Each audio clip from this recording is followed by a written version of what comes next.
The first presentation will be dealing with the use of Python on blue waters.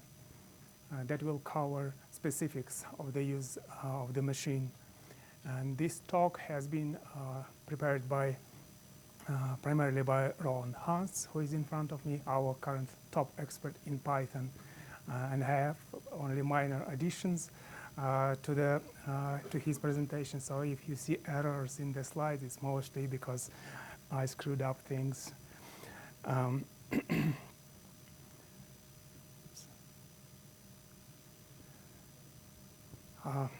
Python is likely one of the most liked packages.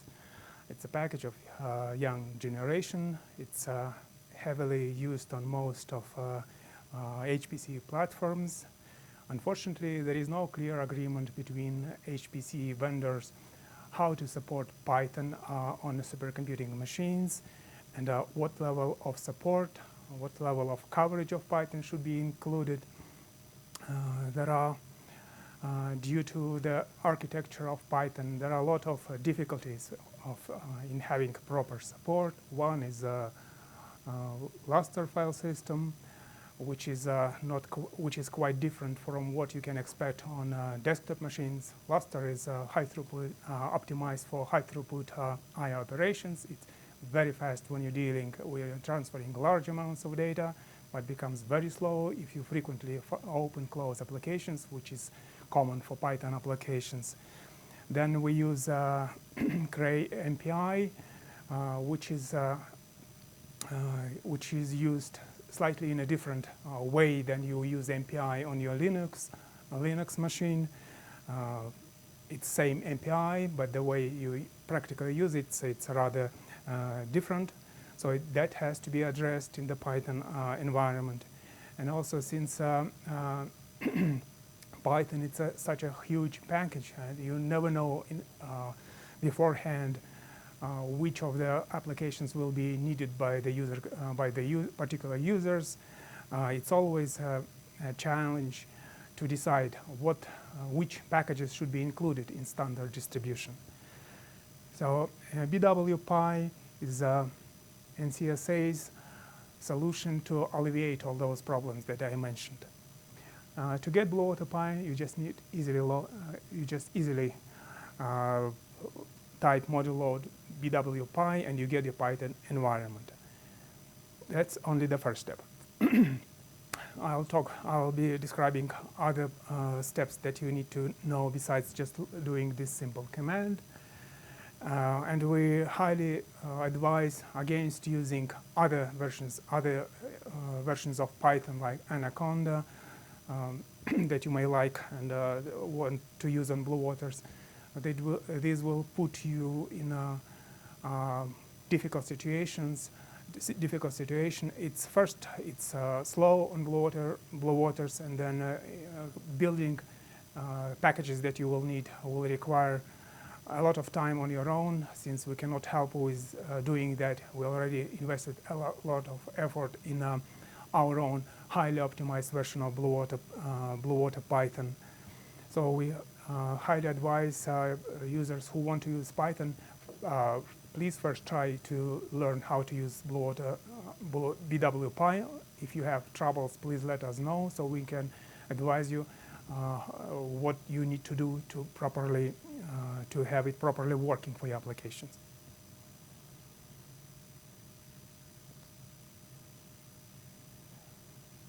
BlueWaterPy module uses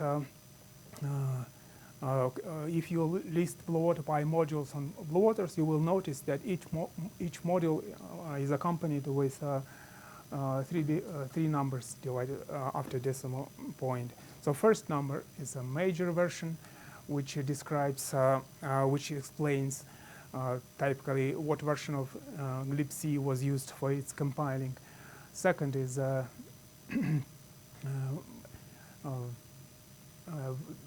minor version of the package, which includes small changes, different packages, and last digit, it's a patch level.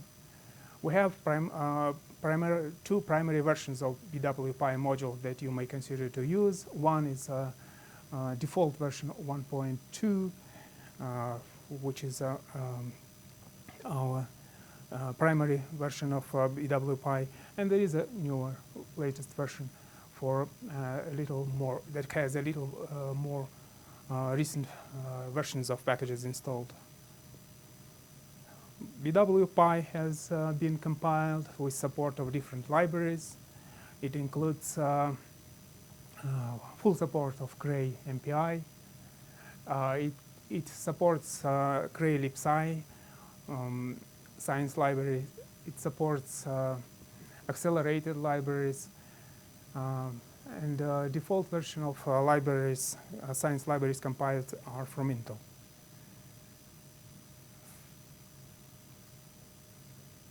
Several versions of Python are available. Primarily all those most popular versions, Python version 2, which is no longer supported. So we have Python 3, which is default currently. Which is currently default in Blue Waters. There are other versions of Python, but primarily we'll be using Python, either Python 2 or Python 3. Other versions of Python for those who are for advanced users or for those who like experimenting with the Python. Setting, there are several ways to choose how to set up your default version of Python. If you like Python 3, you don't need to do anything. But if you want to have Python 2 as your default Python, you can use environment variable, as it's shown here.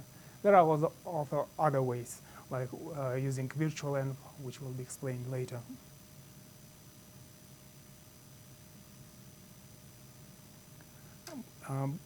BWPy is a Gentoo Linux distribution for actually image, which is compiled, and provided as a should be mounted before mounted as a disk before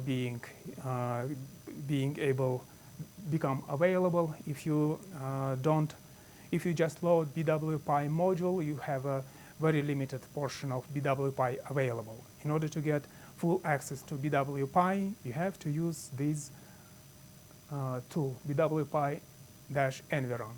It's absolutely critical. Perhaps it's something new to every one of you who never used BWPy module. So there will be quite a number of slides explaining the usage of this environment and showing examples of that. BWPy-environ tool performs mounting of Gentoo image. It mounts as a RAM disk. It becomes your local mount. It's not visible to anyone else, only to you. There are two ways you can use BWPy-environ tool. There is a recommended way, and there is a, I would say, debug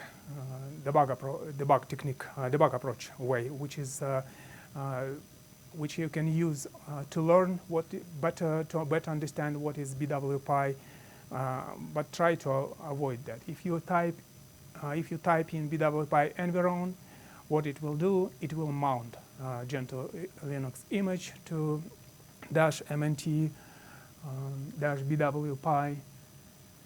So you can go there. You can see which packages in there. You can get full access to Python functionality. But that should be the extent of that.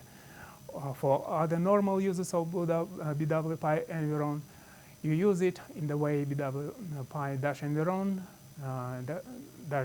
program. So you use it to execute Python-related applications in the programs. So you don't execute it as a standalone, but use it primarily to run other applications. Later, I will touch why that is necessary and why it is a recommended purpose, why it's done for, why it is a recommended way using it in that way, but not the other, not invoking directly. When you try to work with Python on Blue Waters, you should be ready to see a little kind of a sort of inconsistency.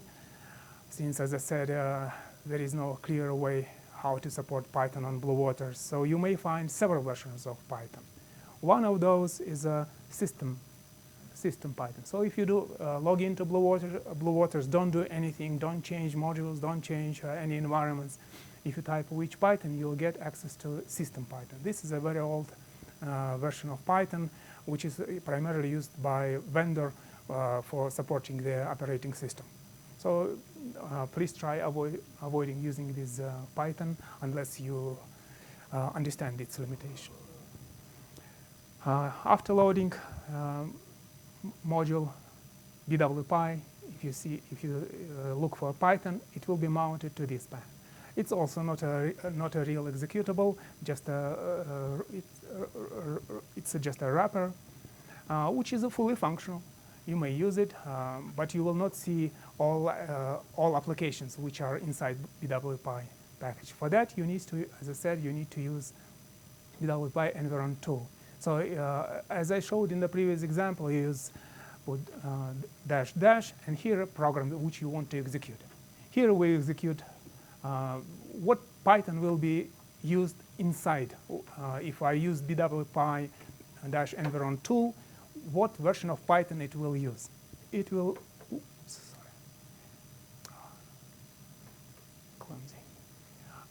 you will suddenly discover that it will use it from the place, as I previously mentioned, Python will be mounted.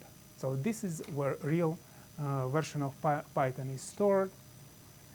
This is actually same Python, but it invokes behind the scenes this version of Python. Another example, again, I placed these two examples into different sections, so you don't try to execute them sequentially one after another. So again, if you start from a fresh terminal, if you're a Python user, you may want, most likely you will be using CMake. So you may need to know how to properly use, or which version of CMake you should use with bwpy. So if, again, as I said, it's a separate example, separate illustration. Again, we're starting from an entirely fresh terminal, default environment, nothing is loaded. So if you type which CMake, you'll again get system provided all CMake, which should not be used. Now, if you look in the list of available modules, you will see that you have quite a bunch of existing version of CMake available. Again, if you can use those if you are working outside of Blue Waters bwpy, but if you are trying to compile a package inside to be used with bwpy, you should use CMake, which is part of bwpy distribution. And again, we use, so for that we load bwpy module, and we use bwpy-environ to execute any commands, particularly if you want to see what version of CMake it will be using. Here is an example, and it will show that it will be using 3.11.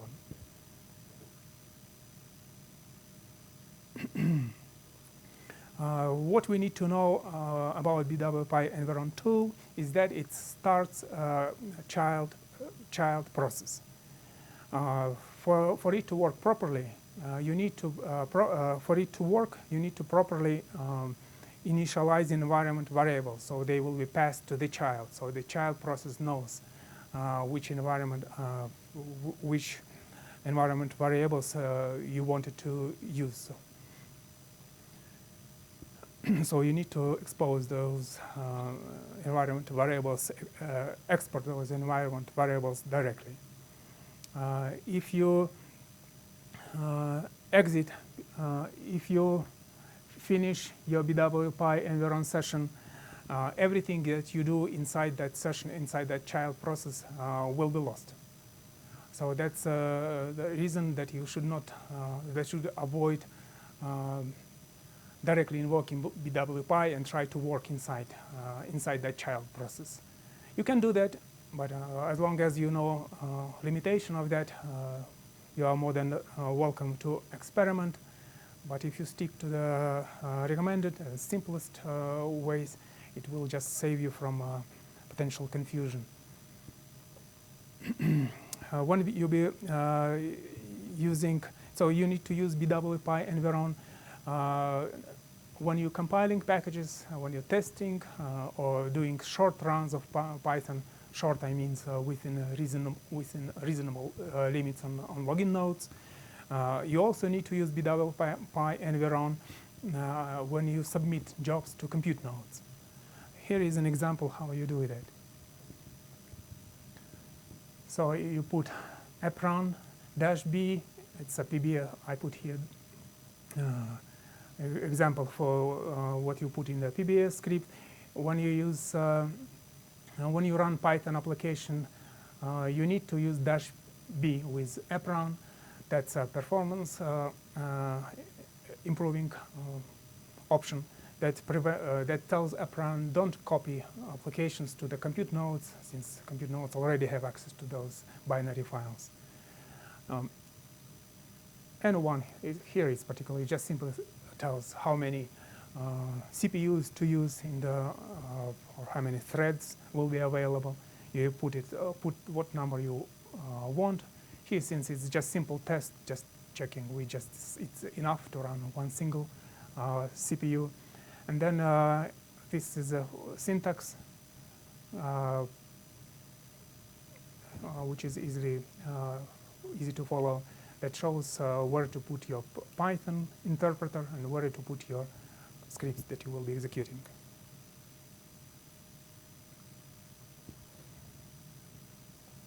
As I previously mentioned, we have two versions of BWPy module. One is compiled with GCC 4.9, and the other is newer, is compiled with GCC 5.3. So depending on which module you use for your Python development, you need to load proper version of GCC module.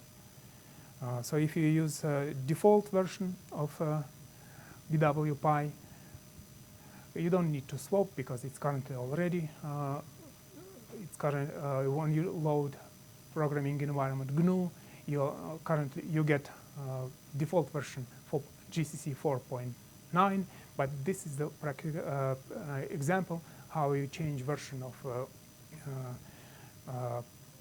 particular versions of modules. It's again recommended you don't do unload load, but just do swap. It's technically it's identical. These are identical ways, but swapping is more elegant and more correct way of doing, scientifically more correct way of doing things. There are three environment variables, or group of variables, that you need to always export when you are building against Blue Water Pi, when you compile against BWPy. Apparently, since BWPy comes with a rich set of modules, you don't want to, when you're compiling anything new, you don't want to compile entire path of stack of the applications on your own. So you want to build against existing packages to reuse already compiled packages. So you don't have to provide with these environment variables. You don't have to provide library path, include path. They all are already present. They already provided in the BWPy environment. So you don't have to specify where to find BLAST libraries, where to find the MPI libraries. Just doing all these three groups of export commands is sufficient. And also following further steps in the recommended steps in the compilation. And we also highly advise against using LD library path. If you used to use that environment variable on desktop machines, and sometimes you even use it on clusters, it's a highly dangerous way of compiling packages via specifying LD library path, since you may easily get into conflicts with libraries when you build and link against when you compile or link against libraries which are linked against different version of libraries. Then you expect, or you know, So the best way is always to use RPath if you want to use, but here you don't need to specify anything in particular in addition to that. Here is an example of how you can build a package on the top of BWPy. It's not the perfect, not the best example. I haven't been able to fully incorporate criticism which I got from my team members. But this but this compilation will work. We have more advanced ways of compiling packages against BWPy. But at least this is the same way of doing. As I said, we have even more advanced ways of compiling. So you start from switching programming environment to GNU, which is our favorite compiler when using Python on Blue Waters. Then we load BWPy module. You download the package from whatever source you want. Specify those environment variables, which I mentioned are absolutely critical. And then here comes a very unique way that you build packages on the Blue Water. So I put them in a rectangle. So as I said, I mentioned you use BWPy environ, and it takes a while to get comfortable with the idea behind this tool and how to use it. So here, instead of just directly invoking setup.py space build, you invoke this command with help of BWPy environ. So it does mounting of images, get access to the packages, and execute setup.py for you. So when you are reviewing these slides, please you can do these tests, and they should produce a working binary. If you follow these instructions step by step as a tutorial, you will get working binary, and it will help you possibly better understanding, getting hands-on experience with BWPy tool. So whatever you need to execute, use BWPy environ for that. When everything is compiled, do your testing and see whether you get everything corrected. If you do it that way, you'll get MPI science libraries properly provided. If you don't use BWPy environ, setup will ask you, please provide paths to include libraries for MPI libraries, for BLAST libraries, which immediately shows that something is going wrong. You should not compilation process should not be asking you anything of that. Everything is hidden behind and included into this magic of BWPy environment that was designed to make user experience smooth and pleasant. Unless you are an expert in Python and prefer to do everything on your own. Here is another example that may give you a few additional hints. When you build against BWPy, you will possibly need to load some modules which Cray provides for your particular application, like it could be GPU support. Then there are a few useful environment variables, like you want to build dynamically, since you cannot build Python applications statically. By default, Cray compilers or Cray wrappers try to build statically. So if you don't put this, you again get a bunch of errors, warnings. And including this add RPath is also useful. This is a highly useful environment variable. If you don't include it, you most likely will end up with your application asking where to find that particular dynamically loaded sharded library. But if you use RPath, it will put the path to that library, encode that path to the library into the binary, and your app will be able to find automatically the path to that library that it was compiled at the compile time. You may find useful several exports for CMake, like for C++, CC, C, and also there is an equivalent FC for Fortran. This is an example of a useful way how to query BWPy, which package it already includes. So in this particular way, I'm checking whether do I have protobuf installed, whether I have H5Py installed, and then again I put those magic environment variables which help me build. Then here is an example of how I would use CMake to build a package. It's again I use bwpy-environ to invoke CMake. I don't type CMake directly, otherwise it will use either system CMake or one provided by modules outside of BWPy. I want to use CMake, which is bundled with BWPy, and for that I need to use bwpy-environ tool to execute that command. Once CMake completes, again instead of typing just make, you type make as an argument to bwpy-environ.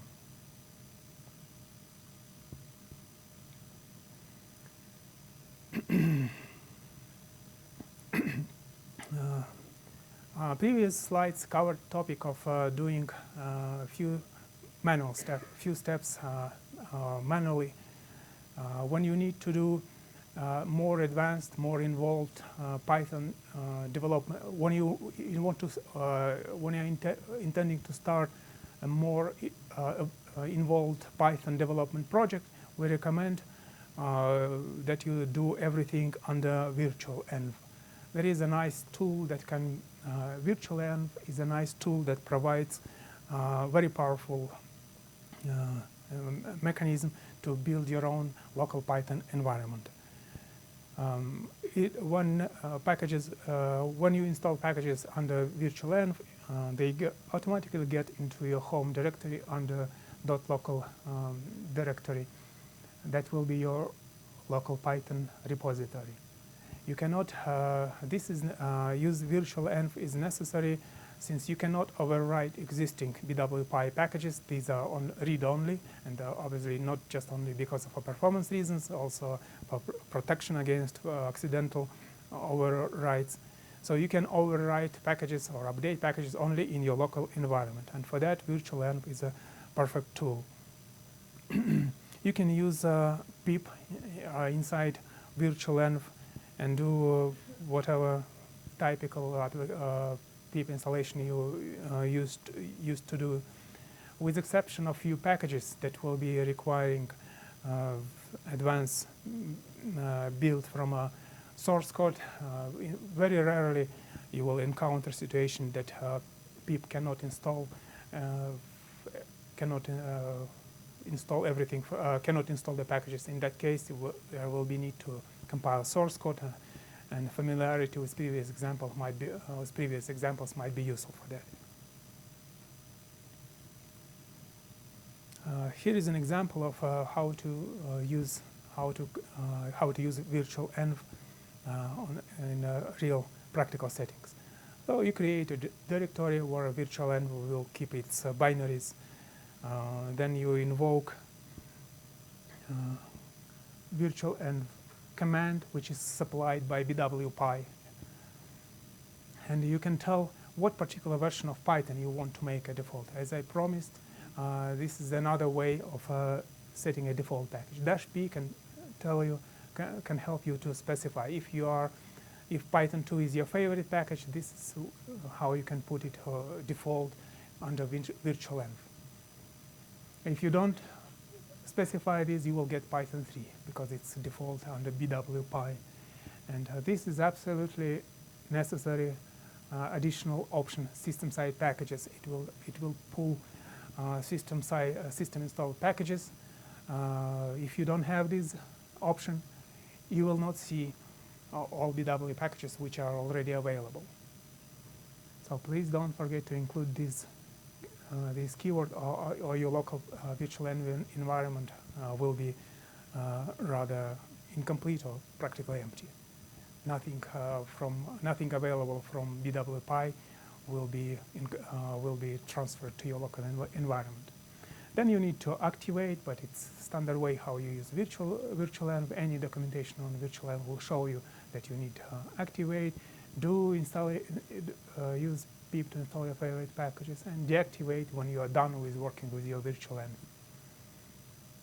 Here are a few additional useful examples of environment variables. Example for pip. And the next thing I'd like to talk about using notebooks. There are several notebooks available on the BWPy. Most popular, possibly most powerful, is the Jupyter notebook. Our documentation on the Blue Waters documentation portal provides extensive description, quite detailed description of what you need to do. There are, besides of what I show here, besides of what is shown here, there are a few additional steps which I cannot include into the tutorial. You need to look into the documentation page and see for the extra bits of information. Here I only cover general principles, how it works. So when you log into Blue Waters, you start as usually BWPy. This is shown by the prompt here. So we are on a login node, BW $sign. So we are on a login node. We load BWPy module.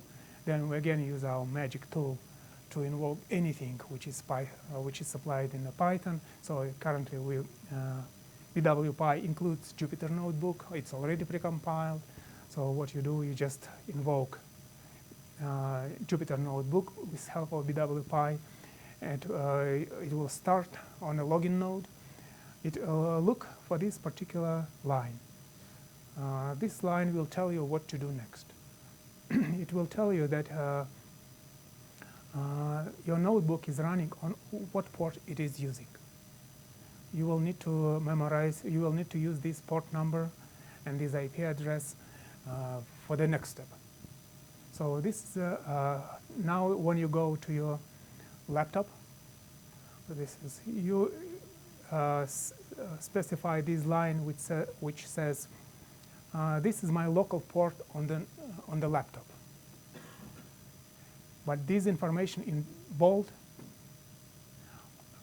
it says I want to connect to the server that I created on the on the login node. So this information, it's your server, which is running on Blue Waters. On the laptop, you're telling that you're connecting your local port on the on the laptop that will be talking to this address to the to the Jupyter server on the Blue Waters. Now you need to open once this is done, your local port, everything that you communicate via HTTP to this local port will be rerouted through this address to the BWPy to the Jupyter server running on Blue Waters login node. So once you initialized or rerouted your local port from laptop to the server, to the notebook, to the Jupyter Notebook server, you can start your favorite browser, point to this local IP address and to this port on your local laptop, and your browser will be talking through this port and through to this server, and you will have your Jupyter Notebook running on your local notebook. Sorry, I'm finishing. So it's so easy to get lost of time. There is a bunch of very, very useful apps which BWPy provides. Tons of useful apps already compiled. Some of for visualization, powerful YT package. Lots of useful packages that's available here. When you just let me, I'm sorry that I went over the time. I'll be going quick, but if you later review the slides, you may see, you may do some examples, and if you have questions, I'll be always happy to answer those questions either today or by email. So BWPy comes with MPI, full MPI support. That you need to know that due to specifics of Cray, only one MPI init allowed for the app run session, which is MPI session on Cray machine. In order to use MPI for Pi, here these examples show you how it works, how it is set up. Here is a simple hello world example, which uses MPI communicator, obtains a rank and prints it to the screen. And here what you need to specify, this is a queue, 30 minutes, so you can quickly launch. Once your interactive session executed, we get to the mom node. On the mom node, we load BWPy, we load BWPy MPI. It's you can do this only on the when you do run applications. You should not invoke BWPy MPI on the login node. It won't work, even for a single-threaded application. Even may crash. This is a simple, typical, already familiar way of doing. 4 processors will be used. D says how to spread. It's how to spread these 4 processes. It says there will be 4 processors will be equally spread with 8 empty sockets in between those. So a few more last important example is how to do how to run serial processes. If you run, if you need to run thousands and thousands of serial Python applications, please don't do that in the way you used to do that on your laptop or a cluster. It will be very highly taxing for users on Blue Waters. There are ways we can help. There are ways we can run, or you should run these ways more efficiently on Blue Waters, and one of those is using job bundling. Python provides very useful class MPI com executor, which helps you to bundle Python jobs inside of the script. You can create a list of tasks, and you can supply them to MPI executor, and it will execute them. Give the executor a list of or range of CPUs and available CPUs, and communicator executor will run those jobs on the available tasks. If you have more jobs than number of MPI jobs, they will wait and will until they turn, until processes become available, and they will be executed in due time. Advantage is that it's friendly to the operating system. It's simple, and it's pure Python code. Here is an example. Again, look for the more detailed explanation here at the Blue Waters portal, which shows what you need to do: define a function, invoke it, provide a pointer to the function, and run it. Put this line into your PBS script to run your set of bundled jobs. Here is documentation, which is absolutely necessary and very powerful. You need to read all those pages. These are not much reading there, but it's highly packed with useful and very practical information that covers all the topics that I mentioned today, maybe even in more details than I was able to give. And I again apologize for taking your time out of the break. So I am done. Thanks. Any questions?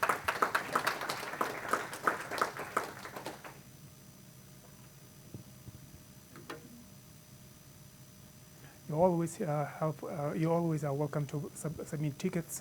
Yeah, please. How does the execution time of a Python job? The execution time primarily depends on what type of, what is your Python job. It takes considerable, if you compare it with Linux clusters, it takes time to load Python libraries. It's a slow process. One slowdown is AppRun itself takes time to load into memory. Then loading Python environment, it also takes time. So it will be slower than on a desktop or on a cluster, on a small Linux cluster. But once it gets to the execution time, there is no additional slowdown, since our Python image is mounted on a RAM disk, and it's very fast. As soon as Python starts running, and there is no much of reading, writing from the file system, it's of equal performance as on any other machine with the same processor type. The only things that needs to be you need to be aware that if you compare the performance of loading time will be always slow. If you compare, if your application takes a few seconds on a laptop or on a desktop, it may take a few minutes on Blue Waters. But if your job takes 1 hour on a laptop or on a desktop with the same processor type, it will take comparable time on Blue Water. So jobs which are CPU intensive will not lose any performance. Jobs which are dependent on loading and unloading stuff will suffer. The one way with Python you can really get yourself in trouble is if you use Python as the low-level executor and it's a really short thing, and then you run it a whole bunch of times. So like if you have a thing that takes a minute and it's a Python thing, and then you run it and then you run it again in a minute and you run it again in a minute, that would be terrible because each time it will have to load all the Python stuff in the box. If the Python is invoked at a high level and you sort of launch it off at the beginning of the job and then just goes in the background and does its thing, it's fine. It takes 90 seconds and then everything's fine and then short and then it's fast. So just to summarize, at scale, we do have users that run Python workloads, several thousand. It will take a little bit of time. Our attempt to minimize the time to walk the Python path on Lustre by putting in these walk process that is mounted helps. There are other solutions that maybe are better, so this is the best solution that we have for our system. Victor gave you kind of an introduction to our BWPy environment on Blue Waters. That's kind of the Blue Water specific one. I'll try to give you a bit of an intro on generic best practices for using Python in an HPC environment. I try to be generic. Maybe once in a while I say this is what you have to do in BWPy, but in principle everything that I tell you is applicable to any cluster. Everybody will be happy if you follow this. What I do is typically just kind of hints and flavors. I don't give you full details, but I'm showing you, okay, do roughly this, and I try to provide enough links and whatnot else that you can see how this is actually done. So it's a taste, basically, of what you can do. If you have any questions, interrupt me and I'll answer them to my best ability, and if not, try and point you to documentation later.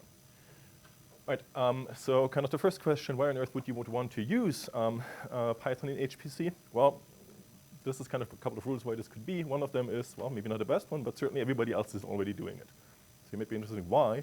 And if you're faculty, well, even if you don't want to do it, I can guarantee you that your students are already doing it. So you might just as well get used to it. There's also, on the positive side, there's a very large documentation on the web. It's got an active user base, so it is actually a good thing to do, just because you can do lots of things easily and in a well-documented manner. The other thing is if you look at kind of what Python has as their design principles, namely that beautiful code is better than ugly code, that explicit statements are better than implicit hidden behavior, that simple practice and simple methods are better than complex ones, and that readability of code counts. These things actually matter all for your typical scientific code because while your code will mature over time, it'll be redesigned and rewritten. So you better have a code that's easy to read and to maintain rather than a code that's fast, clever, and completely ununderstandable to the second generation of person who has to use it. So that's kind of the reason why we want to do this. Also, if you look at what Python was originally designed to do, then part of what it was supposed to do was supposed to act as a glue language to glue together different pieces from different other compiled languages, which means it's by design highly extensible, as visible by everything links to Python. And it can very easily use compiled languages, C and C++, but also Fortran. So you can link legacy code to this. So if you're a student and somebody gives you their old Fortran 77 codes that they've written as their own PhD project, you can wrap it in 2 lines into Python and then use it. So it works both ways. Right, kind of a little bit more serious. These are kind of the pros and cons of using Python in your science project. Pro side, it definitely has a very, very low learning curve. It's very easy to learn Python and to write something in it, both for you if you're faculty, as well as for your students. So if you're all students, then, well, you know all of this. You probably have used Python before. It's easy to get a quick turnaround cycle to develop things. It's an interpreted language. Just type something. You can do something in one of these IPython notebooks or Jupyter notebooks, which are very interactive. You can just play around. If you have a syntax error, fix it. If the answer of your subprogram doesn't look right, change it, execute again. Works really fine. It's a fully open source language, which means there's no licensing costs, thankfully. So compared to, say, using MATLAB, which a lot of people have done in the past, MATLAB is expensive. You probably can't get it on a compute cluster on Exceed or on Blue Waters. We don't have the money to pay for the licenses, but Python is free, so you can easily use it. It also has the side effect that because Python is open source, it seems that it encourages people to make their own Python scripts open source and then share them with others. So it's good for you. If you move to a different institution, you tend to be able to take your Python code with you and continue working. You don't spend 5 years of your PhD developing an excellent code, then you leave, and the shutters go down, you can't use that code anymore. And finally, there's a very large number of existing scientific packages that you can build on that you can leverage for your own work. The basic ones are typically NumPy and SciPy. NumPy basically gives you anything that's like an array access, linear algebra, very simple stuff. SciPy is a bit more advanced, gives you optimization, interpolation, more complicated FFTs, image analysis, signal processing, stuff like that. And then on top of that, there's Python wrappers for pretty much everything that you can think of as existing scientific libraries. So something for trillioness, which is linear algebra, I think, as well. I've never used it. There's PETSci, there's Elemental, which apparently is eigenvalue finding, and then there's LabC library. There's linkages for pretty much everything that else you want. There's an MPI wrapper, which is really nice. There's a Python wrapper for HDF5, which is excellent. If you ever have to use HDF5, look at this thing. It's by far the best way to access HDF5 files that I've ever seen. And also NetCDF if you are in a field where NetCDF is used. All right, so this is kind of the list of tasks that I can think of and have seen people use Python for. So kind of in ordered complexity to some degree. So raise your hand who is using Python to prepare the actual input desk to your heavy simulation. Yeah, a handful of people. Do you have any Python scripts that produce input for your simulations? Yeah. Okay, so a number of you. And that's basically just if, for example, your physical simulation is described by 3 or 4 physical parameters, but your input desk consists of a text file with 100 lines of text in it, most of which you don't care about, you can use Python to create this automatically. They will all look the same. You don't have a typo in there. The other thing that people use a lot for, of course, is processing simulation results. It's very nice. It has all of these analysis software. So you can use it to combine, for example, data from different segments of your simulation. You have to checkpoint every once in a while in Blue Waters. And then maybe you want to combine data into one file to analyze it afterwards. Python can do that for you. You can explore data interactively, of course, using various ways to interactively use Python. You can then use it to distill the actual scientific answers out of your pile of data and then produce plot with these libraries. Matplotlib is a very popular one to produce production-grade plots. And then what you find with these, and this one, of course, this one is just on a single node, on the login node usually. This one may have some parallelism in it, but usually it seems that it's the parallelism of a bag of task type things. Maybe you want to produce an image or a movie or so, and you produce one image per snapshot that you have. This obviously trivially parallelizes over the number of snapshots that you have, so it's a bag of task type thing. Or maybe you have to process all of the output files. One output file doesn't need to know what the other one produced. So this is kind of parallelism that you find here. Then you go into something that's actually has to do with the parallel part. So maybe you're using a Python script that's kind of the outer layer of your of your PBS script. Maybe all your PBS script does is says Python script. But what the Python script then does is it sets up maybe checkpoints properly, links them together, checks that the previous step succeeded properly, if not spits out an error message. Maybe each step of your submission has multiple subparts to it. Maybe you first generate initial data, you equilibrate some SPH particles, and then you actually start your simulation, whatever you do. But basically, Python itself isn't MPI parallel, it's just a wrapper like a shell script. Maybe you like Python better than Bash. So be it. And then finally, maybe you use Python as the actual thing that runs in our compute nodes, but it's mostly glue. That could be either something where all of your work is actually done in NumPy. Maybe you're really heavy on linear algebra, and you just use the matrix functions that NumPy offers for you, matrix vector multiplications, inversions, God knows what else, or anything else that comes out of those scientific libraries that I had linked, which are all written in C or C or C++ or Fortran, and you use Python to call the functions in there, which is fine. And that gives you good performance, almost as good as using these things natively, as long as most of your time is actually spent in here, and Python really is just glue. You may also have custom code that you write there. This seems to be rare. There's one code on Blue Waters that I know does this right now, but they've kicked this out of the next version, so I'm not sure how many there are, but this is in principle possible. And then the last thing, of course, is you could actually have Python code as the heavy-duty workload in there. So there's no C code anywhere to be seen, at least not visibly. Everything is Python.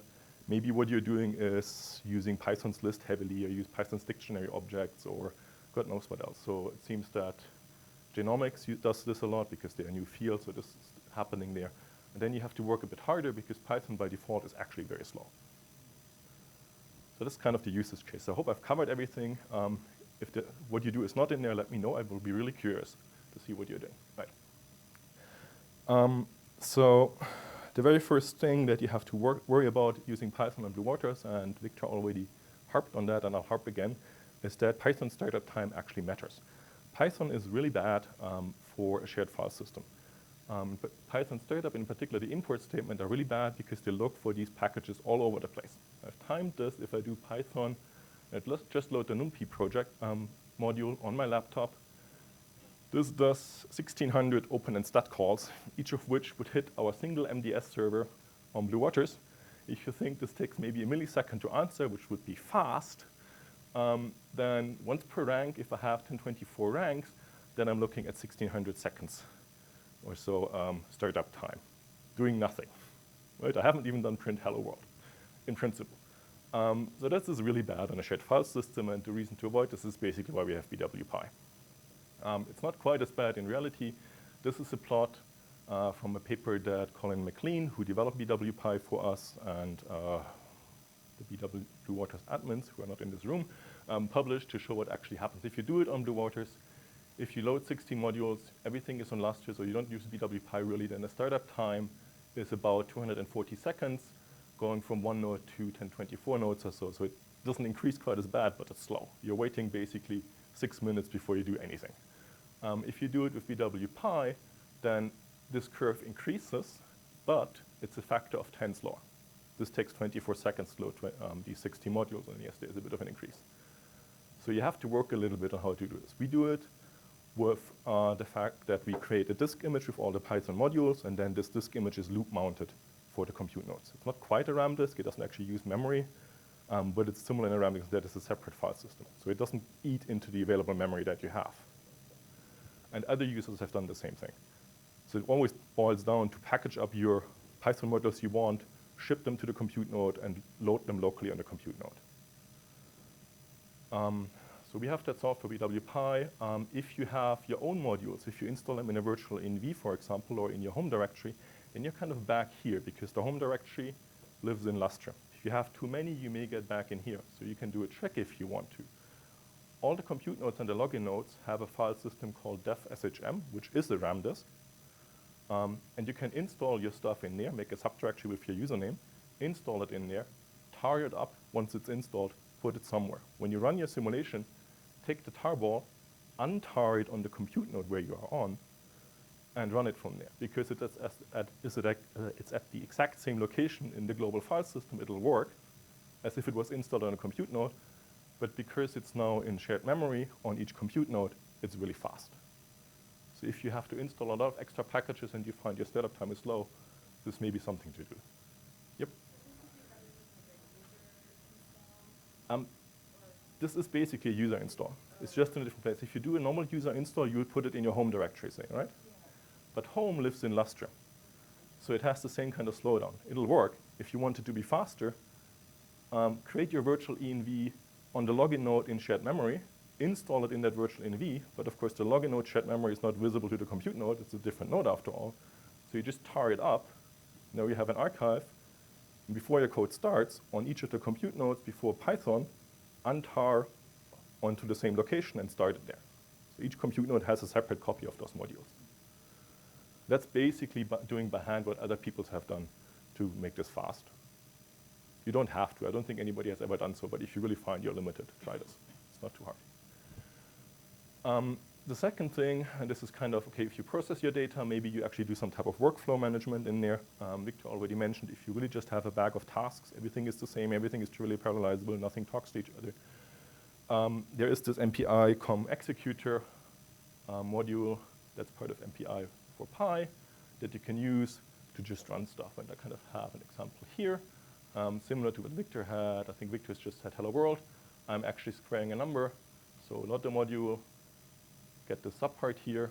This is my workload function, square of x. Give me some data. Then take this as boilerplate. This means you start the parallel section, give it a name called executor. And then this if statement here basically this if statement here only evaluates to true if you're on the root node, so rank 0. So everybody gets into the parallel section. Whoever is not root waits for work to be assigned for them. The root process actually assigns work using this map function. So it maps the square function onto the data. The result comes back. You can print it out. Because for a square function, it's pointless. But if instead of numbers and square, you make this thing a list of file names, and your function, for example, computes an interesting analysis quantity of your file names, you can process all of these at the same time. And this works really well. And you see it's whatever, 6 lines of code. If you have something that actually is more complicated, where you have dependencies between things, or you have to call different programs, and everything becomes as complicated as you want, for example, like what the Arctic Dam project was doing, then you could use an actual Python workflow manager. There's kind of 2 that I think I can identify in our workflow webinar series. One is Pegasus, which is built on HT Condor, so it's very mature. It's been used for a long time. And it'll work, right? So you have to have a bit of infrastructure, though. You kind of have to have a controlling server somewhere else, and you have to set up Condor. If you haven't used it before, this may not be my first choice. But if you have used it before, if you're in a community that uses it, it'll work. Kind of the new kid on the block is called Parcel, which is pure Python. It works with Python annotations. And they're actively developing it, and they would be really happy if people were using it. So if you have something that you want to use it for and it doesn't quite work, talk to them. They will do whatever it takes to make this work for you. Because this is then really nice. I have an example here. Same squaring. So kind of the equivalent of this executor here becomes a data flow kernel, which then can do work. But it's very similar, but much more powerful. I'm only showing you a small fraction of what it can do. And then something that's always true no matter what you do, but in particular for these workflow type things, for this bag of tasks, I/O is the limiting factor on Blue Waters. I/O is shared between everybody else. So if you produce a lot of tiny files, nobody's happy. Illustrator is particularly unhappy. So if you have temporary files, store them in dev SHM, which is local to your node. It's really fast because it's a shared RAM disk. And then put the results back onto the shared Lustre file system. If you have to work on files, you may want to consider pre-staging the files because you stop before your job starts, possibly using the Python interface to Globus that Craig mentioned. So you can do this before. You don't have to wait in your job before data trickles in from whatever external source you pull it from. Right. Then if you actually do numerical computations in Python, kind of the de facto standard to do this is the NumPy package, which provides you with n-dimensional arrays of integer or real or complex numbers. It does linear algebra using BLAST and LAPACK. It has fast Fourier transform. It has random numbers. And it lets you link to C and C++ and Fortran. On top of that, you've got SciPy, which kind of has a couple of extra things. Both of these are basically very thin layers around actually compiled code. And as long as the compiled code is good, these things are as fast as the compiled code, pretty much. So the BLAST, LAPACK, this. If these guys are imperfectly built, your performance will be suboptimal. BWPy does the right thing. pip very often does not. So use the built-in ones. And then, of course, you've got all of these. Here's an example of just how bad it can be. If I do it properly, and I compute A times B, just matrix times vector on a 1,000 by 1,000 matrix, Doing it with BWPy takes 4 microseconds. Doing it via something that's installed with pip takes 0.2 seconds, so you're 5 times faster. And you may care about this, or you may not. All right, any questions on this? No, this is pretty much the standard stuff. Now, if you actually do computing in Python itself, it becomes more complicated. So here I say how CPython works. So CPython is the default Python interpreter that you get. It means the Python interpreter written in C. There's also something called Cython, which is different. It takes Python code and compiles it to C and then runs it. So very different things. So CPython is the default interpreter. Basically, it takes your script, it compiles it to bytecode, and then the way that Python is structured, it has to execute it bytecode one line after the other. There's no way to optimize it, because if you write a+1 in Python, until the point where it actually evaluates a+1, it doesn't know what a is, it doesn't know how to add something to a. Maybe a actually happens to be a string, and to add 1 to it, you have to convert 1 to a string. Or maybe a is an integer, and then it would be a single processor instruction. So Python is just bad in that respect. So partly this is true because CPython is designed for maintainability by the developers, not for speed. There's no look-ahead, there's no parallelism, no threads, no processor level vectorization, nothing.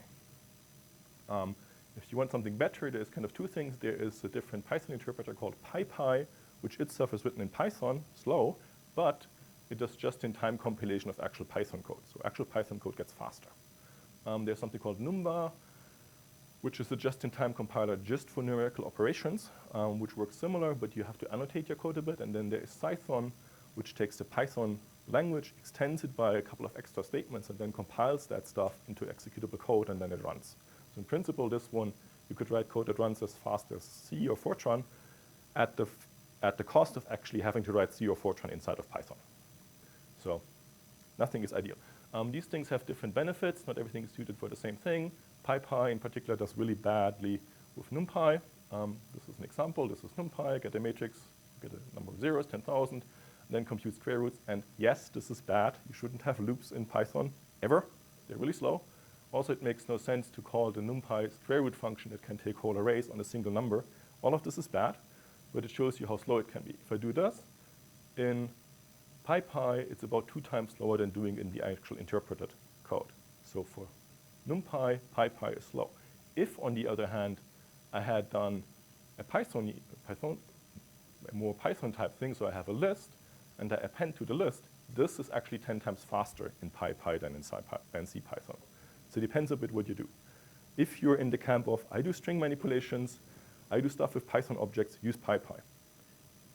Don't use it if you do NumPy-heavy things. Use Numba. That's designed for that. That's kind of the other thing.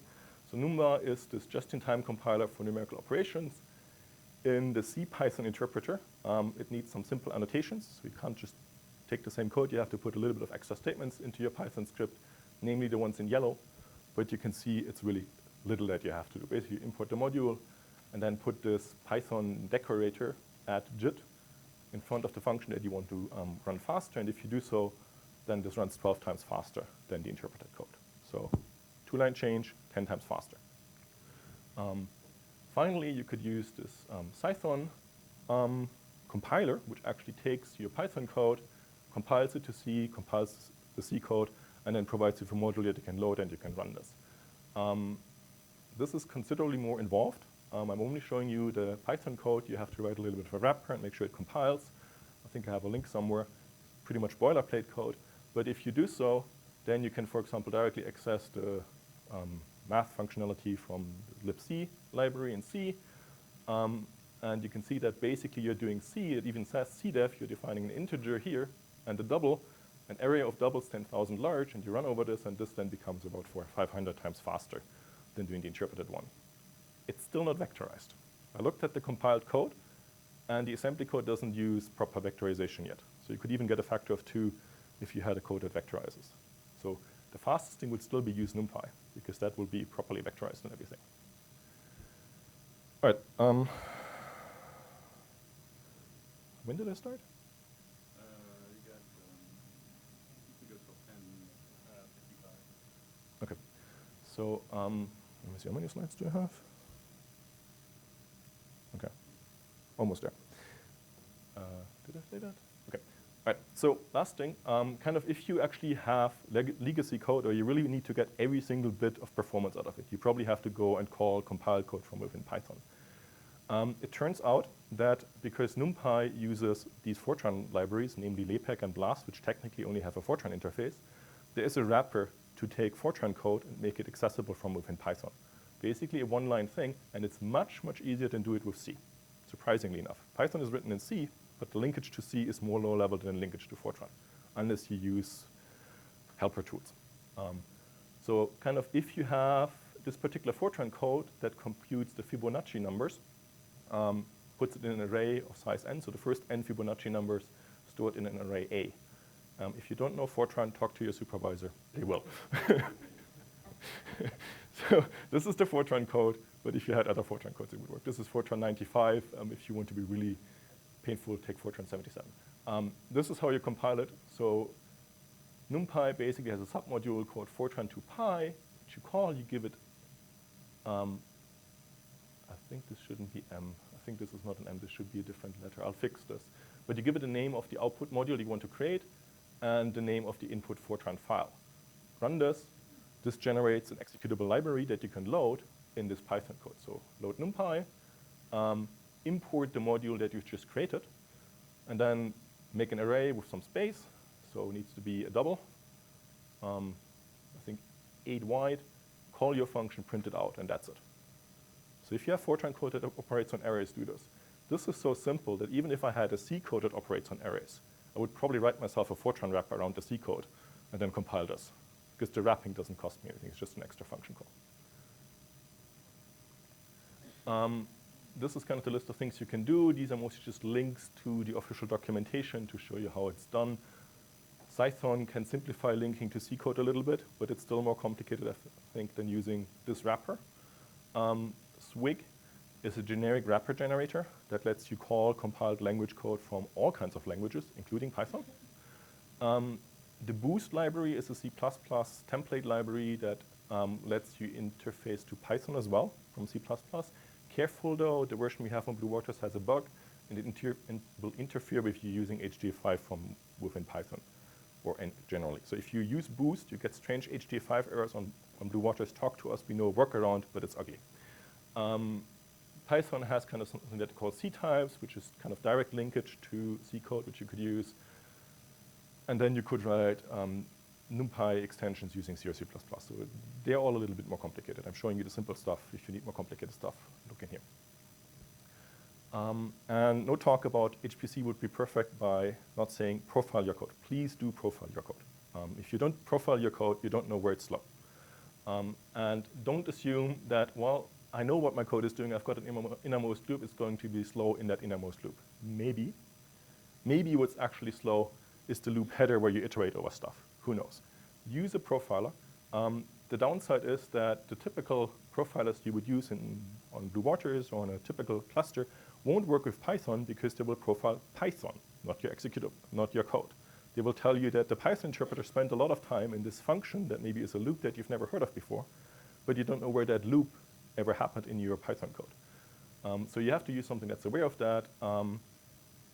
I don't think Cray has an offering that's aware. Some of the Intel vTune profilers do. So if you actually have a Frontera allocation because they use the Intel processors, chances are they have the Intel toolkits available.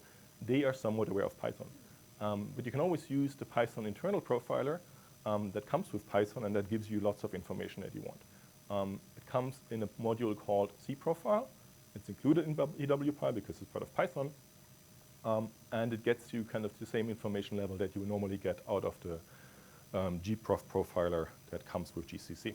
So function level, you can tell each function takes that much time. And then you can add extra modules that will give you extra information. These you should put into a virtual env. So if you don't want to do anything fancy, take your code, put -mc profile in front of it, and that will produce for you on screen, do I have that somewhere? Yep. An output that tells you how much time do you spend somewhere. So if I have a function loop, which is horrible again, it tells you how much time you will spend in these various functions. In this case half a second or so was spent in here. And you get at least some rough information of what's going on. You can do some statistics on this. You can actually ask it with the O switch to output the data not to the screen, but to a file, which you can read in back with the pstats module. Then you can kind of look through it. Maybe you don't want to have 1,000 lines of output listing every single function. You might want to only have the first 10, or functions that have a particular name, or God knows what else. This lets you work around in this in Python. So load this in a Jupyter notebook. You can play around and see what actually is slow. If you want more detailed information, there is something that gives you information how much time each line takes. That's called the line profiler in Python. That's not part of BWPy, unfortunately. But you can install it using pip. Then you have to annotate the functions you actually care about with this add profile annotation. You run it through an actual profiler called currentprof. Give it a script name as a -l. Then you get numbers out of it. And I think I have an example here.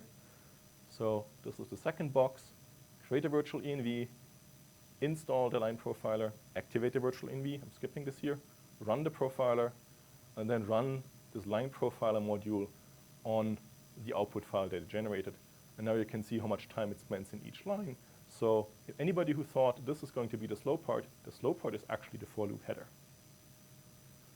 So do this because it will help you save time. I mean, there's no point in optimizing parts of the code that aren't actually slow. And this is really simple. And that's it. Are there any questions on anything that I've presented? Anything that you're missing? Anything that you're wondering? Anything where you would like more details? Just specifically, where the web pages are all these things. This very slide will be on the Blue Water Symposium website, as all the other talks. Most likely we'll take the information here and we'll turn it into part of the portal documentation on Python. And probably the global stuff that Craig talked about will be part of the global CLI description, which we are trying to update with the wrapper and with everything else. So it will appear on the documentation soonish. And I can, yes.